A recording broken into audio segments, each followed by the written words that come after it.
YouTube. It's Sina, beating around books. Today I would want to make my very first single book review. I've been feeling very intimidated from doing single book reviews, but I thought a book like this, which is Siphonophore by Jaimie Batchan, deserves for me to at least try. So this is like, how do you say this? An indie author with an indie press, so could definitely use more attention, as opposed to the big hitters that everyone speaks about. And I thought it was fantastic. So you already know that this is going to be a positive review. And I think more people should read it. So I saw this on Mark Nash's channel earlier in the year, just after it was published. I can't remember, I think it was in February this year it was published. Pretty sure. I don't think it says, does it? Anyway, doesn't matter. And basically, based on that review, I was pretty sure that it would be for me. But you never know if it's gonna be like just okay or whatever. Anyway, I'm waffling already. We haven't even started speaking about the book. Okay, so what is this book? It starts as you would expect any sort of historical novel, which is we're in the year 1700, and our protagonist is named MacGregor, and he is sort of a down on his luck Scotsman who is marooned on the island of Darien. I don't know if I'm pronouncing this correctly, which is what we now call Panama.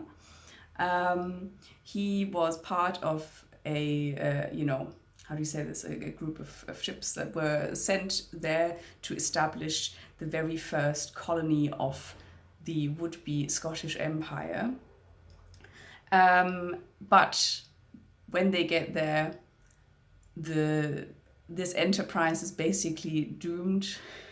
There are it already starts before they even get there that lots of stuff goes wrong, but then once they arrive, there is there's just a lot of how do you say this, bad decisions, bad management of sorts. And the settlers are basically sort of subsisting in these really sort of dire circumstances. And the only person who speaks up about it is MacGregor. And when he does so, nobody else backs him, and he then becomes persona non grata. And at some point then we start where he's already abandoned. At some point they decide to abandon the settlement and leave him there. So far so good. The writing's really, how do you say that? It's beautiful, but crisp. Like it's not too flowery, and it's very, maybe you can tell it's a rather short book, but I feel like it's very, very effective in setting up this scenery.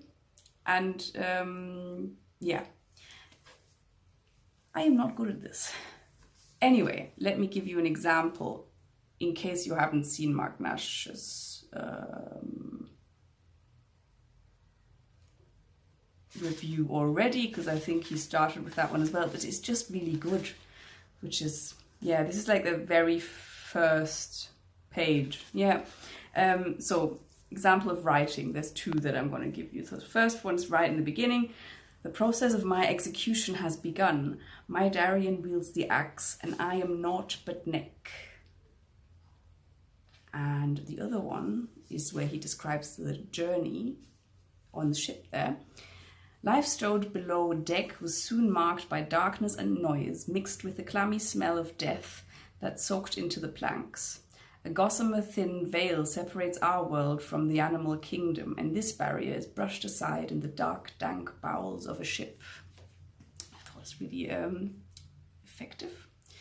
But what happens then, within the first 30 pages, is that we realize that this is not going to be a conventional historical novel. I mean, we realize this because it already says it on the back, but anyway, bear with me.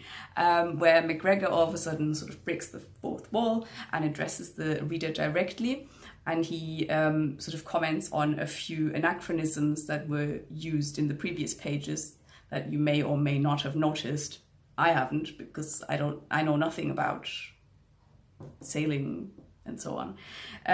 But he comments on this and basically speaks about how the reader shouldn't be so cynical to believe that the creator didn't want to do the research. Yeah, let me just read you that little part as well. Not the whole thing, but here we go. Literature still means something to my culture. It's not a game of I spy for us, nor a busted flush, a discarded husk. Robinson Crusoe, the entity with whom I share so much, will not be published for another 19 years. Just think of all the art I have ahead of me. It's only natural for you to look back at me through jaded lenses. For you, there are no new ideas, surrounded as you are by a slew of reboots, mashups, and sequels, whereas I get to savor the earliest days of the novel as an art form. So he's talking to the reader directly, bit meta, blah, blah, blah. And then we realize that the creator that he speaks about isn't God, but it's an author writing this book, who's in the process of writing. Now, meta fiction in this ilk is not necessarily something entirely new, I'm sure, you know. And I haven't read, all sorts of postmodernists, but I did feel like this did it in this sort of refreshing way, in a way that I haven't personally encountered anyway. So it feels like, it's not like the author is addressing you, but the character himself, and he speaks about the author to you, as opposed to the other way around. And what we learn very quickly is that the author who's writing this novel he gets diagnosed with a very, very rare, fatal illness. So it becomes this race against time. And on the one hand, we have the author who isn't quite sure what he should be doing with his time. He wants to finish the novel because it's, he's been working on it for so long, but he also is a major procrastinator who keeps, getting sucked into rabbit holes on the internet. Don't we all know it? He keeps pondering about his sort of regrets about past loves and what he's messed up and potential that he hasn't fulfilled, whilst his character is really, really desperate for the author to get back to writing, because he hopes that he'll write him a happy ending where he manages to get away from this island. So he comments a lot about his frustration with the writer. And so then increasingly we focus more on the writer's health and how that affects the story in the novel. So McGregor's story. And as his health deteriorates, the writing also changes to an extent, where to me it felt like the boundaries between the author figure and the character get more blurry the further along he goes with his illness. And we have these little snippets that seem to be what is it called? Inserted by the author into the text of the novel, that seem to speak to his Wikipedia researches and stuff like that, and that happens more and more and more. A lot of this extra information that he puts in there is either about disappearing or about people who died really young. Basically the impermanence of life and things and, well, existence, I guess, which makes sense because he's about to die. And some of them, the reader, also went into the I spy mode. Some of them really resonated with what I read in Judith Schalansky's An Inventory of Losses.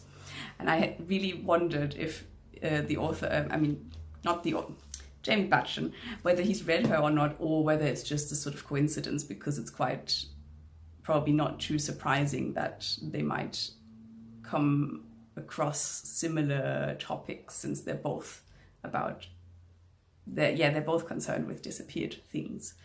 So what else did I want to mention? Then we also have the character, who also dwells on sort of thoughts about his existence, how it is tied to the author, of course, and his writing progress.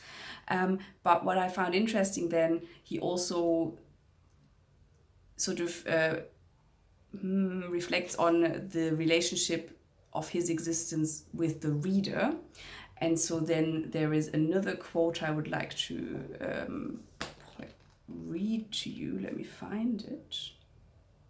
Here. I am, therefore I am. Isn't that enough for a character such as myself? Created by an all-powerful creator, I needn't concern myself with the tangibility of the things that surround me. As long as your eyes are scanning these words, I am. I gloriously exist. What about those moments your mind wanders? I must take that up with my creator. He must take ultimate responsibility. So I find this quite interesting because, again, we have this sort of relationship between author, text, and reader addressed in other postmodern works or whatever, but here it's not really about what meaning you're going to make from the text as the reader, but more about how you reading the pages guarantee the character's continued existence by you witnessing through reading, I guess. Anyway, I found these ideas quite interesting. It kind of then becomes clear what this is supposed to mean, this title, Siphonophore. So Siphonophores are sea creatures that appear to be a single organism. I'm thinking this is a picture of one, but I'm not sure, because they're really tiny. Maybe. Anyway, but they're not single organisms. They are actually a colony of lots and lots of tiny, very specialized organisms that rely on each other for, for life, because one single one would not be able to do all of the functions that are necessary to sustain life. So, and in the same way, we have this thing between the character and the author and the reader. Is there anything else I need to say? Well, apart from the meta-narrative element of this, I thought this was really, really well written. Like I said, I've given you a few examples. I loved how the language use changed over time. At some point, it almost feels like, how do you say this, almost like free verse poetry, not to actually scare you away, but it's really beautiful and very, very powerful, I thought. And I guess, you can think about this what you will, that it's just gimmicky or whatever, but I thought it was really, really, well, first of all, I enjoyed reading it, but second of all, I found it really interesting, the thoughts about, okay, well, in the face of death, what do we decide to